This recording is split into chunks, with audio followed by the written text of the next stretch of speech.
ஆக்சுவலா இந்த என்டையர் ஃபியாஸ்கோல வந்து அசிங்கப்பட்டு நிக்கிறது பாவம் எடப்பாடி அவர்கள் தான். ஏன்னா இந்த அளவுக்கு சப்போர்ட் பண்ண முடியாதுங்கிற அளவுக்கு சட்டமன்றத்துல வந்து விஜய்க்கு ஆதரவா அவர் பேசினாரு. இன்ஃபேக்ட் முதல்வரே ஒரு கேள்வி கேட்டார், உங்க கட்சிக்காரங்களுக்கு கூட நீங்க இவ்வளவு சப்போர்ட் பண்ண மாட்டீங்க சார், ஏன் இப்படி பேசுறீங்க? ஆக்சுவலா நீங்க பாத்தீங்கன்னா எடப்பாடி அவர்கள் வந்து முதல்ல பேசும்போது ரொம்ப ரெஸ்பான்சிபிளா பேசினாரு.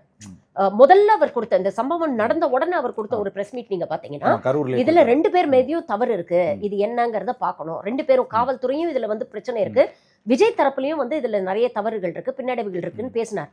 அதுக்கப்புறம் பாவம் அவருக்கு எங்கேருந்து என்ன அழுத்தம் வந்ததுன்னு தெரியல, முழுக்க முழுக்க அரசு தான் காரணம் அப்படின்னு சொல்லி விஜயை சப்போர்ட் பண்ணி பேச ஆரம்பிச்சாரு. பட் இன்னைக்கு அதே அதிமுகவை நேத்து வந்து மேடையில் ஆதவர்ஜுனா அசிங்கப்படுத்துறாரு, கேவலப்படுத்துறாரு, சிறுமைப்படுத்தி பேசுறாரு, எடப்பாடியுடைய ஆளுமையை சிறுமைப்படுத்தி பேசுறாரு. ஒரு புதிய கட்சி வருது அப்படின்னா அதை ஆளுகின்ற திமுக மட்டும் எதிர்க்க வேண்டிய அவசியம் இல்லை, அதிமுகவும் எதிர்க்கணும், பாஜகவும் எதிர்க்கணும், காங்கிரஸும் எதிர்க்கணும்.